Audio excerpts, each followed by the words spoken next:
The first time I realized I had been hired to pretend to be someone's fiancé, I was standing 3 feet away from the man she was supposed to marry, and she had just kissed me in front of him, in front of her parents, and in front of the entire wedding party. The worst part wasn't the kiss. It was the look on her face afterward, because there was no triumph in her eyes, no revenge, no satisfaction.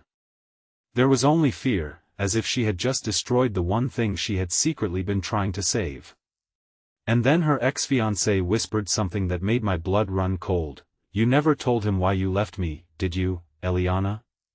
Before we begin, if you believe in kindness, forgiveness, and second chances, please like this video, leave a comment, share it with someone you care about, and subscribe for more heartfelt stories.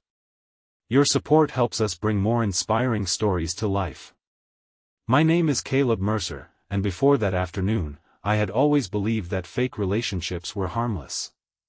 They belonged in movies, in silly bets between friends, or in stories people told after a few drinks. I certainly never imagined that one would walk into my life carrying a leather folder, wearing a pale blue coat, and asking me to become her fiancé for exactly one day. I met Eliana Voss on a Tuesday morning at a small coffee shop downtown, where I was sitting near the window with my laptop open and a half-finished cup of coffee beside me. She approached my table because every other seat was occupied, and after asking politely if she could sit across from me, she placed her phone on the table and stared at me for several seconds as though she was trying to decide whether I looked trustworthy enough to ruin my own life. She finally said that she had an unusual proposition. She needed a fiancé. A fake one. Just for her ex-boyfriend's wedding. She explained that her former boyfriend, Adrian Cole, was getting married that Saturday, and her family had insisted she attend because the wedding involved both families and years of shared history. She had refused at first, but her mother had threatened to cut off contact if she embarrassed the family by staying away. Then Eliana admitted the real reason she needed someone beside her. Adrian had spent the previous year telling everyone that she had left him because she was selfish, unstable, and incapable of commitment. Her family believed him. She wanted to walk into that wedding with someone who could prove she had moved on. I should have walked away. Instead, I asked her why she had chosen me. She looked almost embarrassed when she answered that she had seen me several times at the coffee shop, noticed that I was always alone, and had overheard me talking to an elderly woman who had accidentally dropped her groceries outside the cafe. She said I seemed patient, kind, safe. I laughed because those were not qualities I expected anyone to hire for a fake engagement. She smiled for the first time and slid the folder toward me. Inside was a simple agreement and enough money to cover several months of my rent. My father had passed away 2 years earlier, my mother lived several states away, and I had been struggling to keep my small graphic design business alive after losing my biggest client.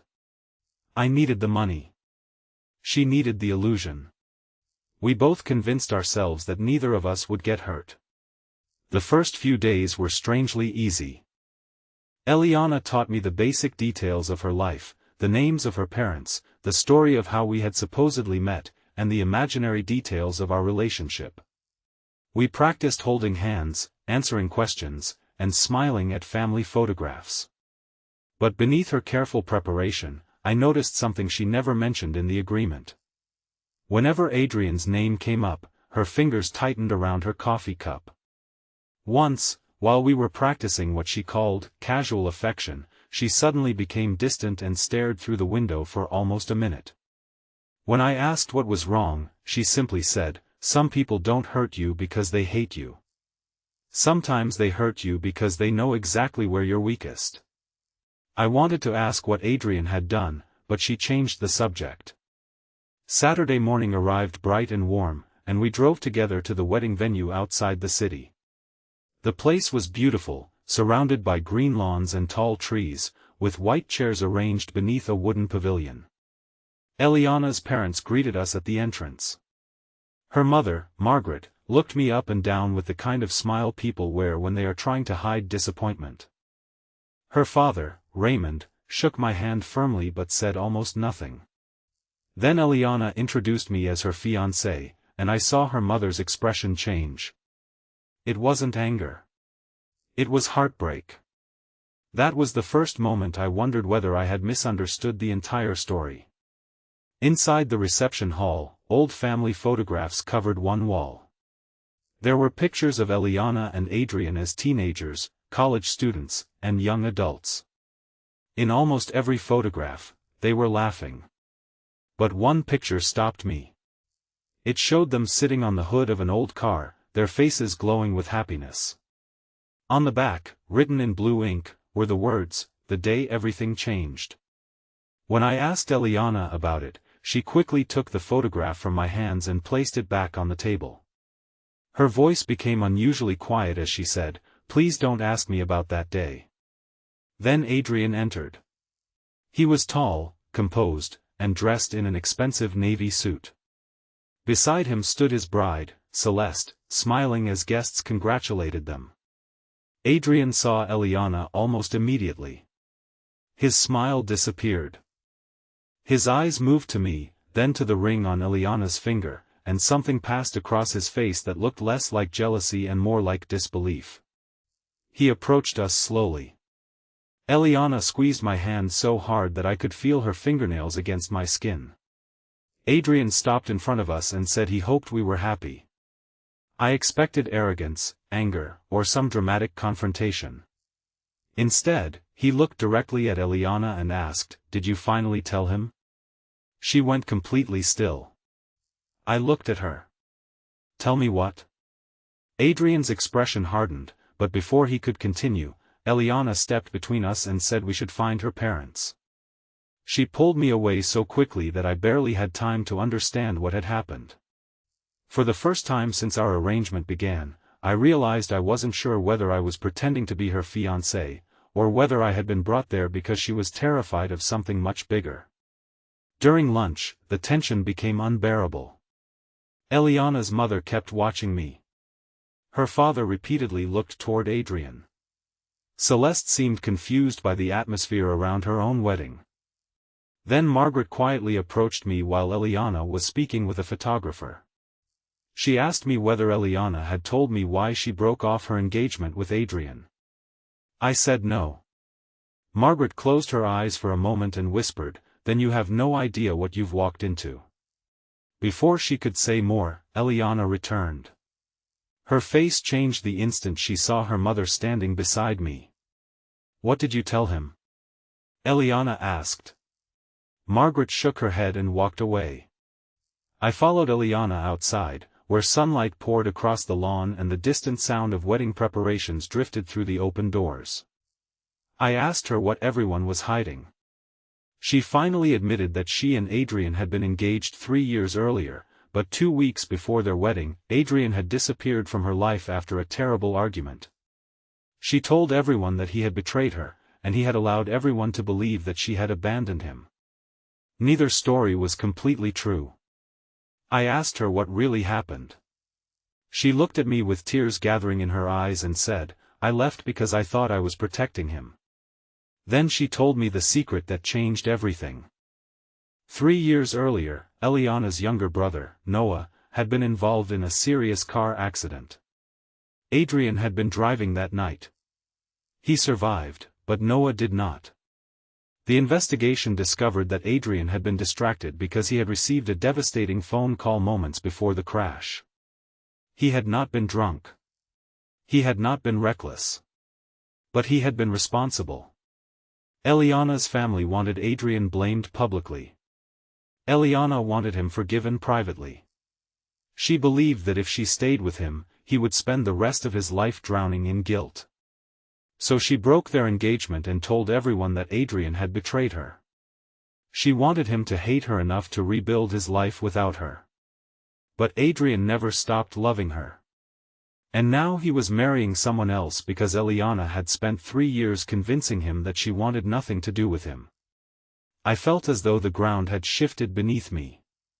"You brought me here to make him believe you've moved on," I said. She nodded through tears. "But why does your family look at you like you're the one who destroyed everything?" She wiped her cheek and whispered, "Because they know the truth." For the first time, I understood why her mother had looked heartbroken when I called myself Eliana's fiancé. They knew I was being used as another lie. I told Eliana I couldn't do it anymore. I couldn't stand in front of a grieving man and pretend to be the person who had saved her. I gave her back the ring she had given me for the performance. She stared at it in my palm as though it weighed 100 pounds. Then Adrian appeared behind us. He had heard everything. He looked at Eliana for a long time before saying, "You never protected me. You punished yourself because you thought you deserved to suffer with me." Eliana broke down. She told him that she had been afraid. Afraid that loving him after Noah's death would make her family hate her. Afraid that forgiving him would mean forgetting her brother. Afraid that if she chose happiness, it would somehow betray the person she had lost. Adrian's eyes filled with tears, and he told her that he had spent 3 years believing she had stopped loving him. But the truth was that he had never forgiven himself either. He had married Celeste because he thought moving forward was the only way to survive. Then Celeste walked toward us. Everyone expected anger. Instead, she quietly said, "I knew." Adrian turned toward her in shock. Celeste explained that she had discovered the truth months earlier. She knew about Noah. She knew Adrian still loved Eliana. She had hoped that love would eventually disappear, but it never did. She said she had not wanted to be someone's second choice, and she refused to begin a marriage built on a lie. Then she took off her engagement ring. The wedding never happened. There was no screaming, no dramatic scene, no shattered glasses. There was only silence as two families stood together beneath the bright afternoon sky, finally forced to face the truth they had avoided for years. Eliana sat on a bench near the garden and cried until she could barely speak. I sat beside her, not as her fake fiancé anymore, but simply as a person who had witnessed the most complicated kind of love I had ever seen. After a while, she apologized to me for dragging me into her pain. I told her that I was angry because she had lied to me, but I also understood why she had done it. She looked at me and asked why I was still there. I told her that sometimes people don't need someone to fix their lives. Sometimes they just need someone willing to stay long enough for them to stop running from the truth. Months passed. Eliana began therapy. Adrian did the same. They did not immediately get back together. That was important. They spent time learning how to live with what had happened without letting guilt define them. Eliana repaired her relationship with her parents. Adrian volunteered with a road safety organization and eventually began speaking to young drivers about responsibility and grief. Celeste moved to another city and started a new life without bitterness. And me? I stopped thinking of myself as the temporary man in someone else's story. Eliana and I stayed friends at first. Real friends. No contracts. No rehearsed stories. No pretending. We had coffee on Sunday afternoons, talked about ordinary things, argued about movies, and slowly discovered that the person she had hired for one day was someone she genuinely trusted. Almost a year later, I was standing outside the same coffee shop where she had first approached me. She walked toward me carrying 2 cups, smiled, and said she had something to ask me. I laughed and told her that if it involved another fake engagement, I was going home. She laughed too, but then her expression became serious. She told me she had spent years confusing love with sacrifice. She thought loving someone meant suffering for them in silence. But she had finally learned that real love required honesty, courage, and the willingness to let another person choose their own path. Then she held out her hand. This time there was no contract. No payment. No audience. No ex-boyfriend. No family waiting to judge us. Just 2 people standing in ordinary daylight, choosing each other because they wanted to, not because they needed to prove anything to anyone. I took her hand. And when she kissed me, there was no performance behind it. It was the first kiss between us that belonged entirely to the truth. Speech balloon special request: before the story ends, Tell us in the comments, what would you have done if you were in this situation? If this story touched your heart, please like, comment, share, and subscribe for more meaningful and inspiring stories. Your support encourages us to keep creating stories that touch hearts around the world.